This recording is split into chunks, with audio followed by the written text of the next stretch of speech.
Hi friends, ఈ రోజు కూడా ఒక చక్కటి హర్రర్ వీడియోతోని నేను మీ ముందుకైతే వచ్చేసాను. నేను మీ అంజని, మీరు చూస్తున్నది SRK హర్రర్ స్టోరీస్. మరి స్టోరీలోకి వెళ్ళబోయే ముందు నాదొక చిన్న రిక్వెస్ట్, ఒక లైక్ తో పాటు హైప్ కూడా వేయండి. అలాగే స్టోరీ నచ్చి కంటెంట్ నచ్చితే మన ఛానల్లోని తప్పకుండా ఛానల్ ని సబ్స్క్రైబ్ చేసుకోండి. అలాగే మనలాంటి మరికొంతమంది హర్రర్ ప్రియులకి ఈ వీడియోని అయితే షేర్ చేయండి. మరి ఇంకెందుకు ఆలస్యం, లేట్ చేయకుండా ఈ రోజు వీడియోలోకి వెళ్ళిపోతాం.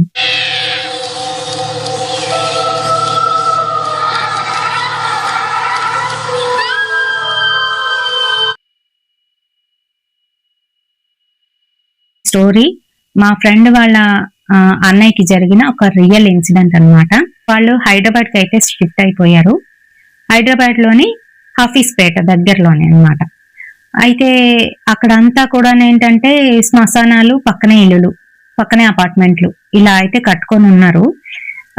మీకు అక్కడ ఉన్న వాళ్ళకైతే క్లియర్ గా అర్థమవుతుంది. అయితే వీళ్ళు రీసెంట్ గా అక్కడ దగ్గరలోనే, అంటే వీళ్ళున్న అపార్ట్మెంట్ కి కొంచెం దూరంలోనే ఒక శ్మశానం అయితే ఉంటుందన్నమాట. ఇది వాళ్ళ అద్దెకి దిగుతున్నప్పుడే వాళ్ళకైతే తెలుసు, ఎందుకంటే క్లియర్ కనిపిస్తుంది కదా. మా ఫ్రెండ్ ఏమో వాళ్ళ హస్బెండ్ చెప్పిందంట, ఇలాంటి చోట అవసరమా మనకి అని అంటే, ఇప్పుడు అర్జెంట్ గా మనకు కావాలి అని అంటే ఎక్కడ దొరుకుతుంది, ఇదైతే మనకి తగ్గట్టుగా దీని రెంట్ ఉంది, ఇంకా అలాగే ఓనర్స్ కూడా చాలా మంచోళ్ళు, ఇక్కడ అయితే ఉండరు, కాబట్టి మనకి ఇది చాలా బాగుంటుంది, ఈ హౌస్ చూడు, హౌస్ చూడు, ఇది బాగుందా లేదా అనేది అని అంటే, వాస్తు మొత్తం పర్ఫెక్ట్ గా పక్కాగానైతే ఉంది. సరే ఓకే అని చెప్పేసి వీళ్ళు ఆ ఇంట్లోనైతే దిగడం జరిగింది. ఇల్లు అంటే అదే అపార్ట్మెంట్ అన్నమాట. అపార్ట్మెంట్ లోని సమ్ థర్డ్ ఫ్లోర్ ఎంతో. అయితే వీళ్ళకి ఏంటంటే వీళ్ళ అపార్ట్మెంట్ పక్కనే అని చెప్పాను కదా, అంటే ఎదురుగానైతే కనిపించదు, వెనక్కి వీళ్ళు బాల్కనీలోకి వస్తే క్లియర్ గానైతే ఆ సమాధులు అన్ని కనిపిస్తాయి అన్నమాట. ఎవరైనా అక్కడ పూడ్చి పెడుతున్నా లేదా కాల్స్తున్నా ఇవన్నీ కూడా వీళ్ళకి కనిపిస్తాయి క్లియర్ గాను. సో వీళ్ళకి ఒక అమ్మాయి అయితే ఉంది, చిన్న పాప అన్నమాట, ఒక 5 years అలా ఉంటుంది అమ్మాయికి. అయితే ఒక 1 week అయిపోయింది. 1 week అయిన తర్వాత కొంచెం డల్ అయిపోయారు ఆ ఇంట్లోకి దిగిన తర్వాత. వీళ్ళు ముగ్గురే ఉంటారు, మా ఫ్రెండ్, వాళ్ళ అమ్మాయి అండ్ వాళ్ళ హస్బెండ్ అన్నమాట. అయితే ఆ ఇంట్లోకి దిగిన తర్వాత 1 week తర్వాత బాగా నీరసపడిపోయారు అనమాట. వీళ్ళేమనుకున్నారు అని అంటే, ఇంట్లోని క్లీనింగ్లు, సర్దడాలు ఇవన్నీ ఉంటాయి కదా, సో దాని వల్ల నీరసం అనిపిస్తుంది అని అనుకున్నారు. వాళ్ళ అమ్మాయి చిన్న పాప అని చెప్పాను కదా, 5 years పాప. అమ్మాయికి ఏంటంటే చీకట్లోకి వెళ్ళాలన్నా, లేదు అని అంటే తను బెడ్రూమ్ లోకి ఒక్కరిదాయి వెళ్ళేది కాదంట. ఒక్కరిదాయి వెళ్ళినా కూడా భయపడి పరిగెత్తుకొని వచ్చేసి, అమ్మ అక్కడ ఎవరో నించున్నారు, అక్కడ ఎవరో నించున్నారు అని చెప్తూ ఉండేదంట. ఎవరో ఎందుకుంటారు, ఎవరూ లేరు, మన ఇంట్లో మనమే ఉన్నాము, ఏది పద అని చెప్పేసి తను వెళ్ళి చూస్తే అక్కడ ఎవ్వరూ ఉండేవారు కాదు. లైట్ వేసి, ఇదిగో ఎవరైనా ఉన్నారా, లేరు కదా, అలా అనకూడదు అని చెప్పి, తప్పు అని చెప్పి ఆ పాపకైతే చెప్పేదంట. అయితే ఇలా నడుస్తుంది. ఒక 2 weeks అయితే గడిచిపోయాయి. పాపని అక్కడ దగ్గరలోనే ఒక స్కూల్లోనైతే వేశారు, వాకబుల్ డిస్టెన్స్ అన్నమాట. తినేంటంటే ప్రతిరోజు పాపని స్కూల్కి దేబెట్టి తీసుకురావడం తిన పని, మిగతా పనులన్నీ కూడా వాళ్ళ హస్బెండ్ అయితే చూసుకుంటాడు. అయితే రోజు స్కూల్కి వెళ్ళేటప్పుడు అదే వే అన్నమాట, ఏదైతే శ్మశానం ఉందో ఆ వే నుంచే, పక్క నుంచే వీళ్ళు దాటుకొని స్కూల్కి వెళ్ళడం, మళ్ళీ రావడం. స్కూల్ ఏంటంటే మధ్యాహ్నం అయితే అయిపోయేది, 1 o'clock అలాగా స్కూల్ అయిపోతుంది కదా, 1:30కి వీళ్ళు నడుచుకొని అది దాటుకొని వచ్చేవారు అనమాట. ఆ టైంలో కూడా పాప అటుపక్కకి చూసి, అదే శ్మశానం వైపు చూసి, అక్కడ ఎవరో నించున్నారు, అక్కడ వాళ్ళు మనల్నే చూస్తున్నారు, ఇలా మాట్లాడేదంట. ఇప్పుడు సినిమాల్లో కొంతమందిని చూపిస్తూ ఉంటారు కదా, చిన్నపిల్లలకి కనిపిస్తాయని. నిజంగా కొంతమంది నక్షత్ర బలమో మరి ఇంకేంటో తెలియదు కానీ, కొంతమంది చిన్నపిల్లలకి కూడా క్లియర్ గా వాళ్ళు కనిపిస్తారు. అది మనం ఈజీగా తీసి పారేస్తూ ఉంటాం కానీ, అది నిజమా కాదా అనేది వాళ్ళకే తెలుస్తుంది.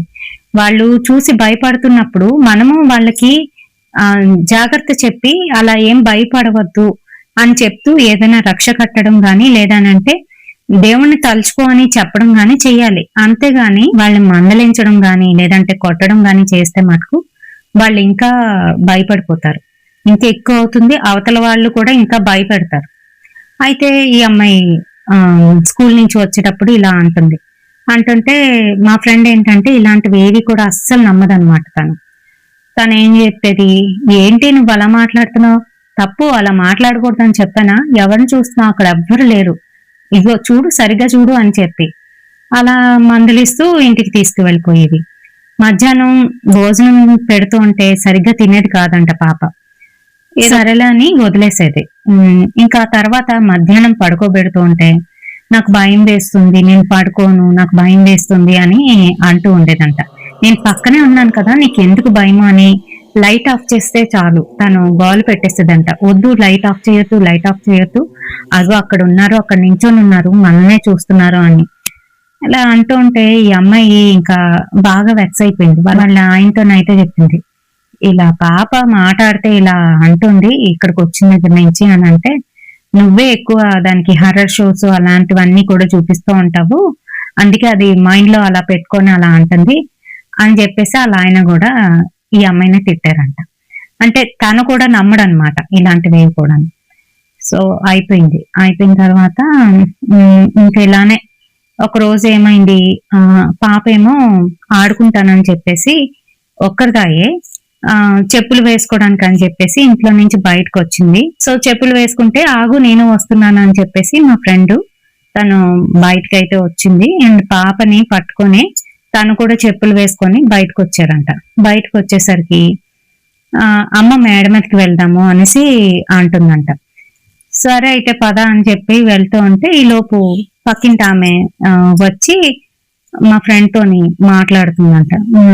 ఇంకా తను కూడా ఏంటంటే మాటల్లో పడి ఉండు వెళ్ళకు అని చెప్పి చేయి పట్టుకున్న చిన్నపిల్లలు ఆగరు కదండి, ఇంకా ఒకసారి బయటకు వచ్చారంటే ఆడుకోవడానికి పరిగెడతారు. సో అలాగే ఇక్కడే కదా ఉండు వెళ్తున్నాను అని చెప్పేసి మెల్లగా తను పైకి స్టెప్స్ ఎక్కుతూ వెళ్ళిపోయింది. ఎక్కి మళ్ళీ ఇలా తిరిగి పైకి ఎక్కుతారు కదా, సో అలా ఎక్కుతూ ఉంటుండగా తనకి అమ్మాయికి ఆ స్టెప్స్ మీద ఎవరో ఒక ఆమె కనిపించిందంట. అతి భయంకరంగాను నల్లగాను ఏదో షాడో లాగా కనిపించేసరికి అమ్మాయి భయపడిపోయి వణికిపోతూ గబగబా మేడ మీద నుంచి కిందకి దిగిపోతుందంట. ఏమైందంటే అమ్మ అంటూ వణికిపోతూ ఫుల్గాను ఏంటంటే బీపీ డౌన్ అయిపోతే ఎలాగా అయిపోతుంది, చెమటలు పట్టేసి అలా అయిపోయి పాప పోతుందంట. వణికిపోతుంటే ఏమైంది నీకు అశ్విని, ఏమైంది నీకు అని అంటే పైన ఒక నల్లటి ఆకారం నించొని నన్నే చూస్తుంది, ఒక నల్లటి షాడో ఏదో అమ్మాయి చెప్పలేకపోతుంది, ఒక బ్లాక్ గా ఉంది అని అంటుంది. కానీ ఫుల్ గా వివరించి చెప్పలేరు కదా మనం, అంటే పెద్దోళ్ళం కాబట్టి ఏదో వివరిస్తాము పలానా టైప్ లో ఉంది అని చెప్పి. చిన్నపిల్లలు అలా వివరించలేరు. తను ఏంటంటే పాప ఇలాగ అయిపోతుంది ఏంటని భయపడిపోతూ ఉంటే అప్పుడేమో పక్కింటి ఆవిడ అది చూసి ఆగమ్మా ఉండు దిష్టి తీద్దాము, పాప ఏదో చూసి భయపడినట్టుంది అని చెప్పేసి ఆవిడ గబగబా లోపలికి వెళ్ళి ఎండుమిర్చి నిమ్మకాయలు ఉప్పు ఏవో తీసుకొచ్చి దిగతుడిచేసి వేసేసి కాలు కడుక్కొని వచ్చి పాపని ఇంట్లోకి తీసుకెళ్ళిపోమ్మా, బాలేదు, పాప చాలా భయపడిపోతుంది అనేసి చెప్పిందంట. తర్వాత మాట్లాడతాను నీతోని అని చెప్పి ఆవిడ వెళ్ళిపోయిందంట. వెళ్ళిపోతే ఇంకా మా ఫ్రెండ్ ఏంటంటే లోపలికి తీసుకొచ్చి అశ్విని నీకు ఏమైంది, అసలు ఏం చూసావు ఏంటి అని అంటే నేను పైకి వెళ్ళేసరికి ఒక బ్లాక్ కలర్ గా ఉంది, చాలా భయంగా ఉంది, నాకు భయం వేస్తుందమ్మా, నన్ను వదిలి ఎక్కడికి వెళ్ళకు అని చెప్పి వాళ్ళ అమ్మని గట్టిగా పట్టుకుంటే సరే అప్పటికి ఏంటంటే ఇంకా మా ఫ్రెండ్ కొంచెం అది అలా అంతగా చెప్తుంది కదా, సరే ఏదో చూసి భయపడింది అని నమ్మింది. అయిపోయింది. అయిన తర్వాత 1 వీక్ తర్వాత వాళ్ళ బ్రదరు ఊరు నుంచి అయితే వచ్చాడు, వీళ్ళింట్లో స్టే చేయడానికి వచ్చాడనమాట. తను రావడమే మార్నింగ్ ట్రైన్ కి అయితే వచ్చాడు, ఎర్లీ మార్నింగ్ ట్రైన్ కి. మార్నింగ్ ట్రైన్ కి రావడంతో తను ఇంకా నిద్రమత్తులోనైతే ఉన్నాడు. ఇంకా వాళ్ళు కూడా పడుకొనే ఉన్నారు 4:30 ఆ టైంకి. సో సరే తనకి వేరే రూమ్ రెడీ చేసిందంట మా ఫ్రెండ్. ఆ రూమ్ అయితే అన్నయ్య నువ్వు ఆ రూమ్ లో పడుకో అని చెప్తే సరేనని చెప్పి అతను వెళ్ళి పడుకున్నాడంట. పడుకుంటే కొంతసేపటికి ఆ అబ్బాయికి అక్కడ అదే తన రూమ్ లోని ఎవరో 2-3 కనిపిస్తున్నారంట. ఒక 10-12 ఇయర్స్ అబ్బాయి వైట్ కలరు ధోతి వేసుకొని, ఇంకా అలాగే పైన ఒక వైట్ కలర్ టవల్ లాంటిది వేసుకొని పైన కబోర్డ్ పైన కూర్చొని ఉన్నాడంట. మరొకలేమో వైట్ కలర్ శారీ కట్టుకొని ఇల్లు తుడిచేస్తుందంట. ఇంకొక పెద్ద అతనే, ముసలతను ఏదో నడవలేని స్థితిలో ఉన్నాడు. మెల్లగా ఇలా డేక్కుంటూ అక్కడ కబోర్డ్స్ ని తుడుస్తున్నాడంట. ఇదేంటి వీళ్ళందరూ ఏంటి అని చెప్పి టక్కుమని లేచి కూర్చొని మీరెవరండి అని అడుగుతున్నాడంట. అంటే అబ్బాయి ఇంకా నిద్రమతలో ఉన్నాడు.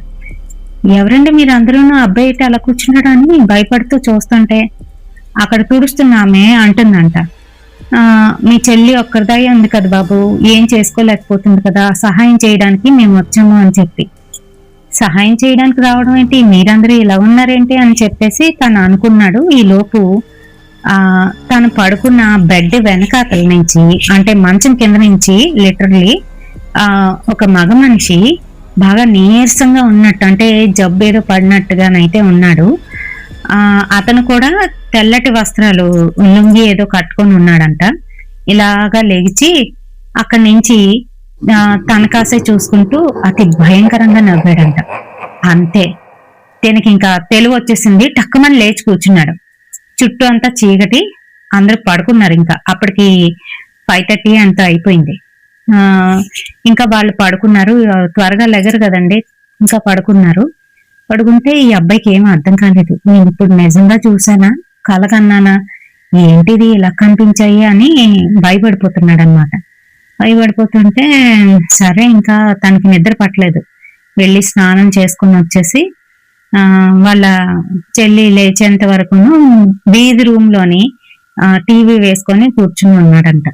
ఇదేంట్రా త్వరగా లేచిపోయావు, పడుకుంటావు అనుకుంటే ఇంత బేరం లేచేవేంటి అని అంటే, ఏం లేదు అని చెప్పి ఇంకా కూర్చొని ఇంకా దాని గురించే ఆలోచన ఏంటంటే, ఏంటి ఇలా వచ్చింది, ఇది కళ నిజమా అని ఆలోచనలోనైతే ఉన్నాడు అబ్బాయి. మేనకోడలు పరిగెత్తుకుంటూ వచ్చిందనమాట. మామయ్య వచ్చాడు కదా, ఆ సంతోషంలో నిద్రే పట్టలేదు. మామయ్య ఎప్పుడొచ్చావు అనుకుంటూ లేచి వచ్చేసింది అనమాట. మాట విని వచ్చి ఆడుతుందంట. ఆడుతూను సడన్ గా వీళ్ళిద్దరూ క్యాచ్ ఆడుతున్నారు బాల్ తోని. ఆడుతుంటే ఈ అబ్బాయి ఇలా వేసేసరికి తిను పడుకున్న రూమ్ లోకి వెళ్ళి ఆ బాల్ పడిందంట. పడేసరికి ఈ అమ్మాయి ఆ రూమ్ వరకు వెళ్ళి, మామయ్య నువ్వు కూడా రా అని పిలుస్తుందంట. ఏమి అక్కడే కదా ఉంది బాల్, తీసుకురా అంటే, నువ్వే తీసుకో, అక్కడ ఒక ఆంటీ ఉన్నారు, నాకు భయం వేస్తుంది, నేను వెళ్ళను లోపలికి అని అందంట. అనేసరికి ఆంటీ ఎవరే అంటే, అదిగో వైట్ సారీ కట్టుకున్న ఆంటీ అక్కడ నించొని మా ఇంట్లోనే ఉంటారు వీళ్ళందరూ అని అన్నదంట. అంతే, ఆ అబ్బాయికి ఒక్కసారిగాను భయం వేసింది. భయం వేసి ఏంటి చెల్ల ఇలాంటి ఇల్లు తీసుకుందేంటి అని అనుకున్నాడు. కానీ వాళ్ళ చెల్లికి చెప్తే తను ఒక్కరిదాయే సింగిల్ గా ఇంట్లో ఉంటుంది కాబట్టి తను భయపడుతుందని వాళ్ళ సిస్టర్ కి చెప్పకుండా వెళ్తూ అంటే తను రిటర్న్ వెళ్ళిపోతున్నాడు అనమాట. ఆ రోజు పని చూసుకొని మర్నాడు మార్నింగ్ వెళ్ళేటప్పుడు స్టేషన్ కి దేబెట్టడానికి వాళ్ళ బావగారు తనతో పాటు వెళ్తే అప్పుడు వాళ్ళ బావగారు చెప్పాడంట, ఏమని, బావగారు ఇల్లు బాలేదు, ఏమి అనుకోద్దా అలా అంటున్నానని, వాస్తు బాగుంది గాని ఇంట్లో ఏదో జరుగుతుందండి, నాకు మొన్న రాత్ర ఇలా కనిపించాయి, నాకు జనరల్ గా చిన్నప్పటి నుంచి కూడాను ఇలా కనిపిస్తూ ఉంటాయి, మీరు నమ్మితే నమ్మండి లేకపోతే లేదు, కానీ నాకు చాలా భయం, అందుకనే నేను చెల్లికి కూడా చెప్పను ఎప్పుడు కూడా ఈ విషయాలు, మీ అమ్మాయికి కూడా కనిపిస్తుంది, అది చూసింది, నేనేం చూసానో అది కూడా అదే చూసింది అని చెప్పి జాగ్రత్తగా చూసుకోండి అని చెప్పి వెళ్ళిపోయాడు అతను. వెళ్ళిపోతే అప్పుడు తను మా ఫ్రెండ్ వాళ్ళ హస్బెండ్ ఆలోచనలో పడ్డాడు. అయితే అది నిజంగా చెప్తుందనమాట, మేమే ఇగ్నోర్ చేస్తున్నాము, అది నిజం కాదు అబద్ధమేమో అని అనుకొని ఇంకా ఇంటికి వచ్చిన తర్వాత చెప్పకూడదు అనుకుంటూనే భార్యకైతే చెప్పాలి, ఇంకా తప్పదు, ఎందుకనంటే పిల్లని అస్తమాటికి కూడాను తను ఊరికినే అంటుందేమో అని చెప్పి తిడుతున్నారు వీళ్ళు అప్పటి వరకును. అందుకని ఇంకా భార్యకి చెప్పాడు, ఇలా మీ అన్నయ్య ఇలా చూశాడంట, వాడు భయపడుతూ నాకు చెప్పాడు, నీకు చెప్పొద్దు అన్నాడు అంటే, అవునా నిజమా అంటూ తను ఏంటంటే పెద్దగా నమ్మదు, చెప్పానుగా అస్సలు ఇలాంటివి ఏం నమ్మదనమాట. అయితే అవునా అనేసిందంట. అప్పటికి కూడా ఇంకా తను ఏదో ఆలోచనలో ఉందన్నమాట. అయితే ఈలోపు వీళ్ళు ఆఫీస్కి స్కూల్కి వెళ్ళిపోయారు. పిల్ల స్కూల్కి వెళ్ళిపోయింది. పక్కింటి ఆమె పనులన్నీ అయిపోయిన తర్వాత వీళ్ళింటికి మామూలుగా మాట్లాడుకోవడానికి వస్తారు కదా, అలా వచ్చిందంట. ఏంటంటే ఎలా ఉన్నారు ఏంటి అని మాటల్లోని, ఏంటమ్మా మీ అన్నయ్య వచ్చాడు అన్నావు, మళ్ళీ ఒక్కరోజే ఉన్నాడు వెళ్ళిపోయాడేంటి ఏంటంటే, ఏమోనా అంటే ఇదిగో వాడన్నీ ఇలాగే చెప్తాడు, ఇగో మా పిల్లలాగే వాడి పోలికలే వచ్చే మా పిల్లకి అంటూ తను సరదాగా ఈ విషయాన్ని అయితే చెప్పిందంట. అప్పుడు ఆ పక్కింటి ఆవిడ చెప్పడం మొదలు పెట్టిందంట. అదేంటి అని అంటే, లేదమ్మా ఇక్కడ అలా తిరుగుతూ ఉంటాయి, కొంతమందికి కనిపిస్తాయి అందరికీ కనిపించవు, నీ నక్షత్ర బలం ప్రకారం నీకు కనిపించవేమో, నువ్వు నమ్మవేమో గాని కొంతమంది నమ్ముతారు, అలాగే కొంతమందికి కనిపిస్తాయి, కొంతమందికి ఇబ్బంది కూడా పెడతాయి, అందుకనే ఆ రోజు నేను పాపకి దిష్టి తీశాను అని చెప్పుకొచ్చిందంట. అప్పుడు మా ఫ్రెండ్ దాని గురించి నమ్మి, అయ్యో నేను ఎంత తప్పు చేశాను, చిన్నపిల్ల కదా, ఇలాంటివన్నీ కూడా స్టోరీస్ ఇంకా అలాగే హర్రర్ మూవీస్ చూసి అలా క్రియేట్ చేసుకుంటుందేమో, తనకు తాను క్రియేట్ చేసుకుంటుందేమో అని అనుకుంది గాని రియల్ గా తను చూస్తుందే చెప్తుంది అని మటుకు అనుకోలేదంట. ఏంటంటే చాలా స్టోరీస్ వచ్చాయి కదండి ఇలాంటివి, చాలా మనం వింటూనే ఉన్నాం. అలాగే తిన కూడా ఏంటంటే ఇలా క్రియేట్ చేసుకుందేమో, మైండ్ లో క్రియేట్ చేసుకుందేమో, అందుకనే అలా అంటుందేమో అని అనుకుంది కానీ ఇలా నిజంగా జరుగుతుందని అనుకోలేదన్నమాట. సో ఇంకా ఆ ఇల్లు ఖాళీ చెయ్యాలి, లేకపోతే ఇంటికి రక్షగా ఏదైనా చేసుకోవాలి అని వాళ్ళు ప్లాన్ చేసి మొత్తానికి ఇంటి చుట్టూ అంతా కూడాను, అంటే గుమ్మాలు ఎక్కడైతే ఉన్నాయో అక్కడ రాగి యంత్రాలు, ఆ యంత్రాలు ఫిక్స్ చేసుకున్నారు. ఆ ఫిక్స్ చేసుకున్న తర్వాత ఆంజనేయ స్వామికి సంబంధించిన రాగి యంత్రాలని గుమ్మానికి పెట్టేయడంతో ఇంకా అలాగే దిష్టి తగలకుండా ఉండేందుకు ఇంటికి కూడా ఏవో కట్టి, ఆ తర్వాత పిల్లకి ఆయనకి ఆమెకి వాళ్ళ ముగ్గురు కూడాను ఆంజనేయ స్వామి గుడికి వెళ్ళి పూజలు ఏవో చేయించుకొని రక్షలు కట్టుకొని ఇప్పుడైతే అదే ఇంట్లోనే హ్యాపీగానైతే ఉన్నారు. ఇల్లు అయితే ఖాళీ చేయకుండానే ఈ రకంగాను వాళ్ళు సెట్ చేసుకున్నారు అనమాట. కానీ ఈ అమ్మాయి స్కూల్కి వెళ్ళినప్పుడు వచ్చినప్పుడు కూడాను దాని పక్క నుంచి అయితే వెళ్ళాలి. సో అందుకనే నెక్స్ట్ ఇయర్ స్కూల్ కూడా మార్పించేసి వేరే స్కూల్లోనైతే వేసుకున్నారు. మరి ఇలాంటి ఇన్సిడెంట్లు హైదరాబాద్ లో కొల్లలండి. కారణం ఏంటి అని అంటే పక్క పక్కన శ్మశానాలు ఉంటుండగా వాటి ఎదురుగుంటా వాటి పక్కన వాటి మీదన కూడాను వీళ్ళు ఏంటంటే రియల్ ఎస్టేట్ వాళ్ళ బిజినెస్ కోసం ప్లేసులు చాలక మనుషులు ఎక్కడ ఉండాలో తెలియక ఇలా ఇల్లులు కట్టుకోవడం వాటి మీద ఉండడం అనేది జరుగుతుంది. మరి సో షార్ట్ అండ్ స్వీట్ గా ఈ వీడియో మీకు ఎలా అనిపించింది అనేది నాకు ఖచ్చితంగా కామెంట్ సెక్షన్ లోనైతే కామెంట్ చేయండి. అలాగే నార్మల్ గా ఫొటోస్ పెట్టి కూడా కంగారు పడవద్దు, ఇవి ఒక 5 days అవి ఒక 5 days అలా చేద్దామని అనుకున్నాను. సో చూద్దాము. ఏంటంటే నాకు వీడియోస్ అలా ఫొటోస్ అరేంజ్ చేసి పెట్టి చెప్పి బ్యాక్గ్రౌండ్ ఇచ్చేటప్పుడు కొంచెం ఎక్కువగానే టైం తీసుకుంటాను. ఎందుకనంటే బ్యాక్గ్రౌండ్స్ ఇవ్వాలి, అలాగే ఎఫెక్ట్స్ పెట్టాలి, దాంతో పాటుగా సౌండ్స్ ఇవ్వాలి. ఇవన్నీ ఇచ్చే టైంకి నాకు చాలా పని అయిపోతుంది అనమాట. డైరెక్ట్ గా ఇలా వచ్చి చెప్పేటప్పుడు ఏంటంటే నేను ఈ వీడియో చెప్పేసుకున్న తర్వాత దీన్నే ఎడిట్ చేసేసుకుంటే సరిపోతుంది. సో అది డిఫరెన్స్. మరి మీ అందరికీ కూడా ఈ వీడియో నచ్చిందని అనుకుంటున్నాను. నచ్చితే తప్పకుండా ఒక లైక్ అయితే వేయండి. మరి లాస్ట్ వీడియోకి మనకు వచ్చిన కామెంట్స్ ఎక్కడి నుంచి వచ్చాయి అనేది చూసేద్దామా మరి.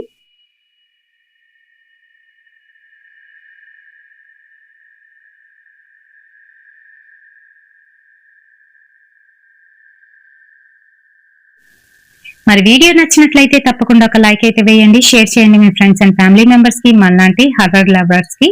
రేపటి సరికొత్త హర్రర్ ఇన్సిడెంట్ తోని మళ్ళీ మీ ముందుకైతే వచ్చేస్తాను. Until then bye by.